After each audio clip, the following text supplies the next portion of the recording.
O Senhor esteja convosco. Anúncio da boa nova de nosso Senhor Jesus Cristo, segundo Lucas. Naquele tempo, Jesus dizia aos seus discípulos: um homem rico tinha um administrador que foi acusado de esbanjar os seus bens. Ele o chamou. Ele disse: que é isto que ouço a teu respeito? Presta contas de tua administração, pois já não podes mais administrar os meus bens. O administrador então começou a refletir: o Senhor vai me tirar a administração. O que vou fazer? Para cavar, não tenho forças.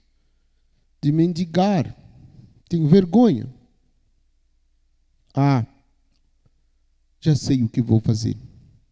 Para que alguém me receba em sua casa quando eu for afastado da administração. Então ele chamou cada um dos que estavam devendo ao seu patrão. Perguntou ao primeiro: quanto deves ao meu patrão?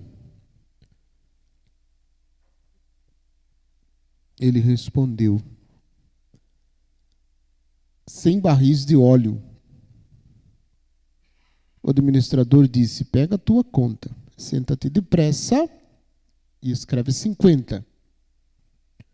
Depois ele perguntou a outro: e tu, quanto deves? Ele respondeu: 100 medidas de trigo. O administrador disse: pega a tua conta e escreve 80. E o Senhor elogiou o administrador desonesto, porque ele agiu com esperteza.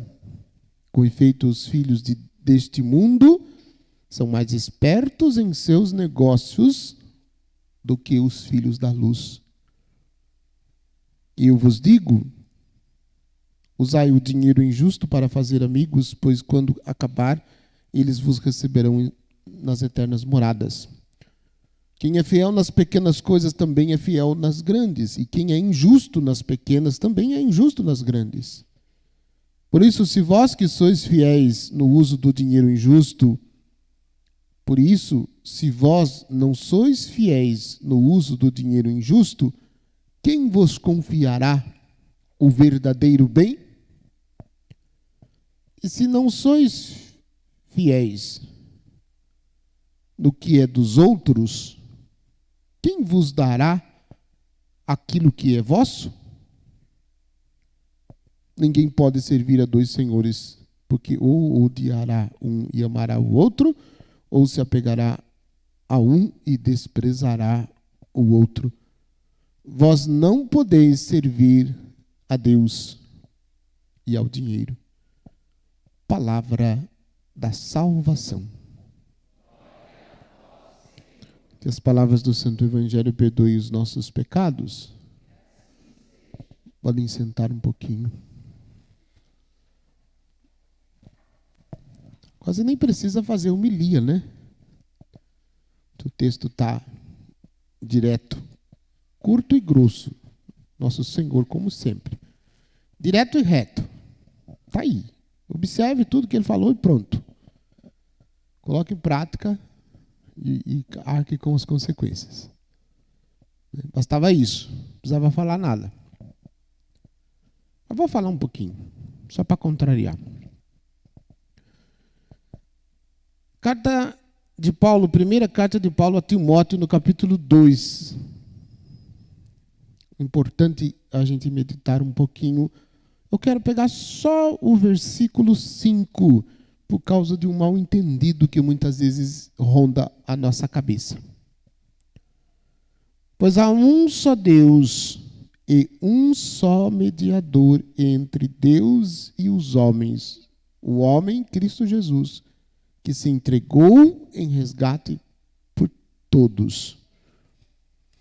É muito comum a gente ser acusado, entre aspas, acusado, pelos nossos irmãos de outras religiões, quando a gente invoca a intercessão de Nossa Senhora, de São José, dos santos, porque dizem eles que somente Cristo é mediador entre Deus e os homens. Como se, sendo Cristo, sendo o único mediador entre Deus e os homens, ninguém mais pudesse rezar por ninguém mais. O que já é por si só uma mentira. Por que é uma mentira? Eles que dizem que só Cristo é mediador, vivem recebendo pedidos de orações. As pessoas estão sempre rezando. Pastor fulano reza por mim, pastor ciclano reza por mim. Padre, pede por mim lá, padre, reza por mim, o senhor está mais perto de Deus. E para as pessoas que rezam, a gente procura as pessoas que rezam e pede para a pessoa rezar para a gente. Então, essas pessoas podem ou não podem rezar intercedendo por nós? Balança a cabeça se você acha que sim, faz assim. Se você acha que sim. Se você acha que não, balança a cabeça, igual o chave.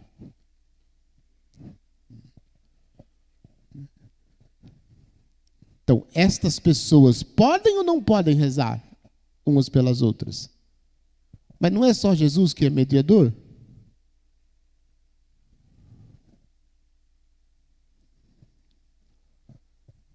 Não é? Se a gente entender a pegadinha, o que significa dizer que a mediação de Jesus, que Paulo está dizendo na carta a Timóteo, não significa a não intercessão de outras pessoas. Porque, de fato, como é que Deus iria fazer para que o povo, para que o ser humano voltasse para Ele? Se Deus se manifestasse só como Deus, nós não entenderíamos esta linguagem. Deus precisava de alguém que fosse, ao mesmo tempo, Deus e, ao mesmo tempo, homem. Somente quem é Deus e homem pode levar de volta o homem para Deus.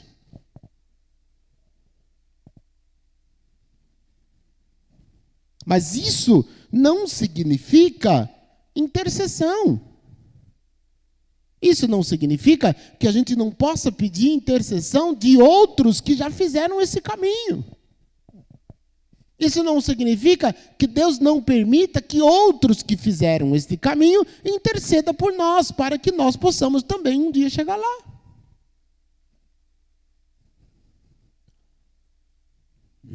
Então, quando dizem que só Jesus é mediador entre Deus e o homem, o texto em si está dizendo isso.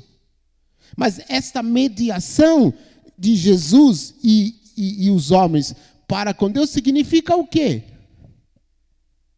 Significa salvação. E quem é que pode salvar? Somente Ele. Mas ninguém.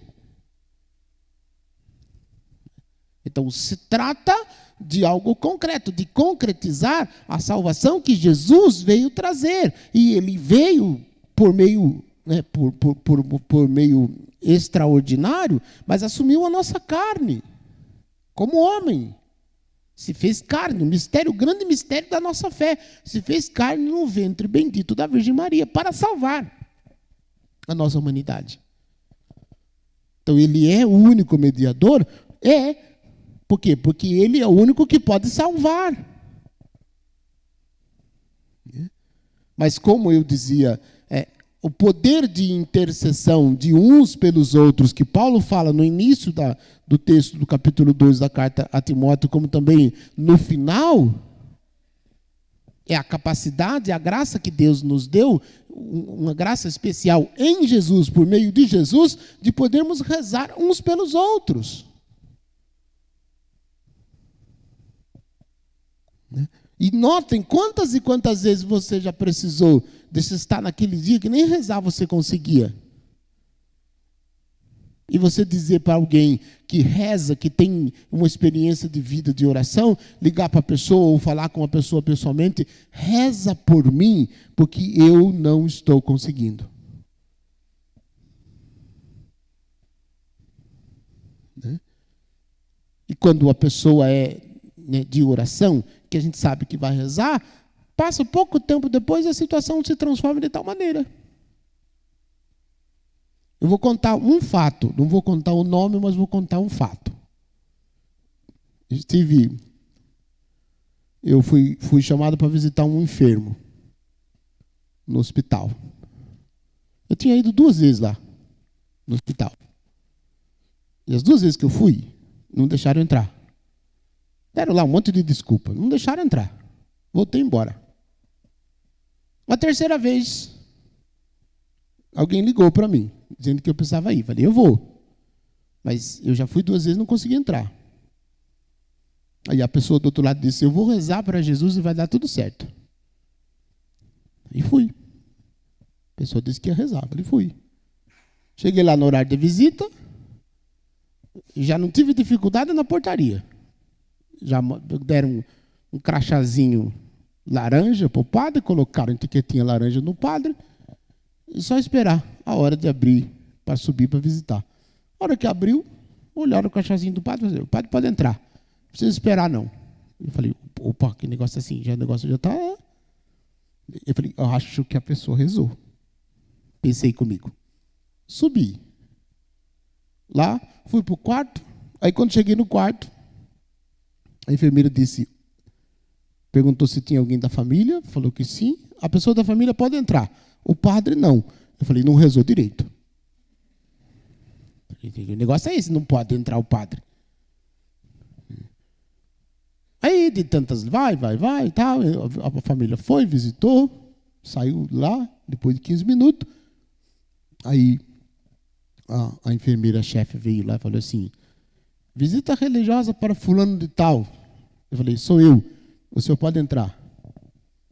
Eu falei, tá bom, vamos lá, né? E fui lá, dei unção. Conclusão. Aí depois eu contei a história de São Bento com Santa Escolástica. Você sabe? Quando São Bento foi visitar Santa Escolástica, fazia tempo que ele não via. E São Bento não podia dormir fora do mosteiro. Aí Santa Escolástica cruzou a mão assim, ó, em cima da mesa. Ficou com a mão, mas caiu um toró d'água, choveu a noite inteira. E Bento não pôde voltar para o mosteiro. Aí depois ele perguntou para a Escolástica o que tinha acontecido. Aí ela disse assim, eu pedi a você, para você ficar comigo. Você disse que não podia. Eu pedi a Nosso Senhor e Nosso Senhor mandou. Um toró d'água. Aí eu contei a história, a pessoa disse que fez assim, a história rezou, e colocou a mão cruzada em cima da mesa. Porque deu certo lá, visitei, né? E Deus está recuperando a pessoa. Mas, para dizer, nós, em momentos assim, a gente tem 1 ou 2 pessoas que a gente sabe que são pessoas de oração, que a gente pede, a pessoa reza. Porque a gente já não tem força, a gente já não consegue mais. E a pessoa reza, essa graça acontece não por nós, mas por causa de Jesus. Sim, é por causa dele. Por isso a necessidade de rezarmos sempre e em todas as circunstâncias. Notem que Paulo começa o texto no versículo 1 e termina no versículo 8 falando a mesma coisa, pedindo que a gente reze sem cessar. E no meio ele coloca, né, que o mediador entre Deus e o homem é Jesus, porque somente ele pode conceder a salvação. Se não é ele, né, nós não seríamos nem salvos, nem aqui nós estaríamos. Então é por ele, com ele. A gente vai rezar isso daqui a pouco. Com Cristo, por Cristo e em Cristo.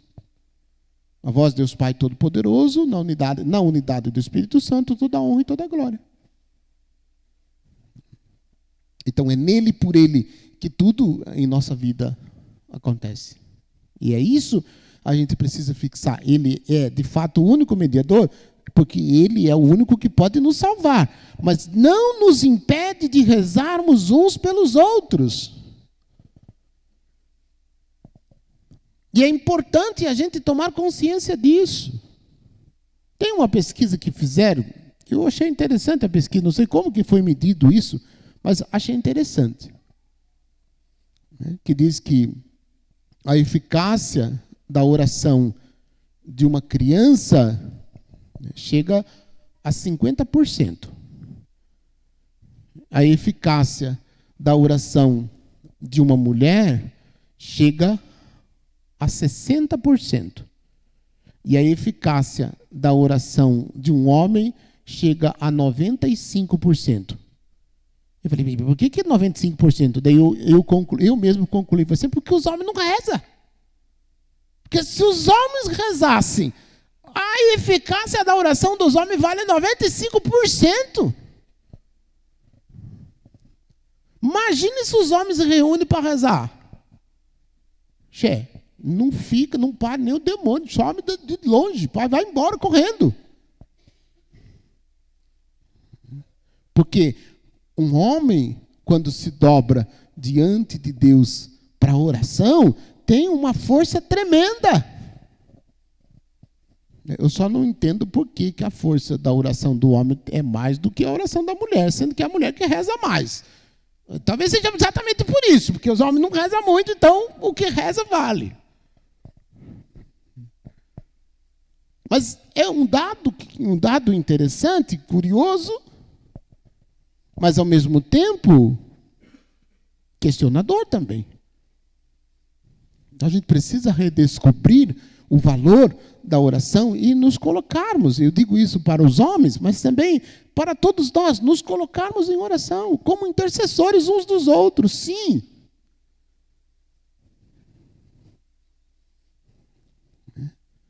Porque Deus necessita, não da nossa oração, mas Deus necessita que nós coloquemos em oração, para que nós entremos em comunhão com Ele. Então, busquemos, perseveremos, sejamos constantes na oração. Coloquemos no programa de vida do dia a dia um espaço para a oração. A gente tem espaço para tudo. A gente encontra tempo para tudo na vida da gente. A gente se organiza de tal maneira que a gente consegue colocar tudo. A gente faz um monte de coisa durante o dia. Trabalha, limpa a casa, cuida de neto, cuida da casa, trabalha para fora, cuida de empregado, cuida das coisas dos outros, da vida também, e faz um monte de coisa. E às vezes a gente não encontra tempo para ficar 10 minutos com Deus. Num momento de intimidade, num momento de oração. Eu tenho um amigo até hoje, que ele criou um hábito que até é engraçado e às vezes é até desconcertante esse hábito. Tem uma hora do dia que ele para o que estiver fazendo para rezar. E várias vezes, como padre, eu ligava para ele pedindo certas coisas que eu sabia que ele ia fazer, ele mandava a resposta pela esposa dizendo que agora é meu horário de oração. Quando eu terminar, eu entro em contato com o padre. Demorava 2 horas e meia, ele me ligava para saber o que eu queria. E naquela hora não adianta nada. Você podia ligar na casa dele, podia tocar o interfone, podia fazer o que fosse. Naquela hora de oração, ele não atendia ninguém. Acredite, nem o padre. Se fosse o Papa lá naquela hora, ele não atendia também o Papa, porque aquela hora era a hora de oração. Eu achava e acho isso lindo. Porque é uma disciplina tremenda. Uma disciplina tremenda. A gente coloca a hora para a oração, mas a gente vive rezando para que a nossa hora de oração seja interrompida para a gente não rezar. Chegar visita, se chegar alguma coisa, alguma entrega, alguém pedir, alguém ligar o telefone, A gente vai para a oração com o celular ligado do lado, esperando que o telefone toque quando a gente começar a oração, só para a gente não continuar. Ele fica de olho lá, você pisca lá, a gente fica de olho no celular assim. Ou não? Vocês não fazem isso? Então, se você quer rezar, e você quer rezar com qualidade, quando você for rezar, desliga o celular. Se tem ainda telefone de linha, tira o telefone do gancho. Pode ligar à vontade. Você, agora eu não vou atender. Agora é para Jesus, agora é para Ele. Esta hora é dele. Depois eu vou fazer tudo o que precisar. Mas agora é dele. A gente não tem essa disciplina. Salvo raríssimas exceções. Eu conheço gente que acorda de madrugada, mesmo que não coloca despertador, acorda de madrugada para rezar. E não adianta, já me contou, se ficar deitado na cama e não levantar naquele horário, fica virando de um lado para o outro e não dorme, enquanto não levantar para rezar. E disciplina. Coisa mais linda do mundo. E aí, já me contou que antes ficava relutando. Você agora, quando dá 3 horas sem despertador, já levanta e vai se preparar e vai rezar. E quando vê, é 6 horas da manhã. Passou o resto da manhã toda em oração. Eu acho isso lindo. Mas é disciplina. É disciplina. E sobretudo nesse tempo de frio. Você acha que o corpo da gente quer sair debaixo da coberta para rezar? Imagina, a gente quer ficar lá. De preferência que ninguém tire a gente de lá, né? Até sair o sol. A não ser que a gente tem que ir para o serviço daí, lá, a gente acorda. Joga a coberta e vai, não tem outro jeito. Mas se for depender do corpo da gente, a gente fica lá, debaixo da coberta, tranquilo. Passa uma corda em cima da coberta e a cama para não sair, a coberta ficar bem quentinho. Porque nós somos, naturalmente, nosso corpo, que é coisa boa, que é tranquila. Tá certo? Eu queria falar do Evangelho, mas tá bom. Só esse texto tá bom. Só o versículo 5 da segunda carta de Paulo a Timóteo já está de bom tamanho para nós. A gente colocar isso em prática na nossa vida, buscarmos em todas as circunstâncias, tudo, buscarmos a oração, criar um tempo, criar um espaço, criar um hábito, né, de oração. A gente sabe que repetições de maus hábitos se transforma em vícios. E repetições de bons hábitos se transforma em virtudes. Então, que a gente crie o bom hábito da oração e colocarmos-nos sempre em oração na presença de Deus em todas as circunstâncias. Que assim seja.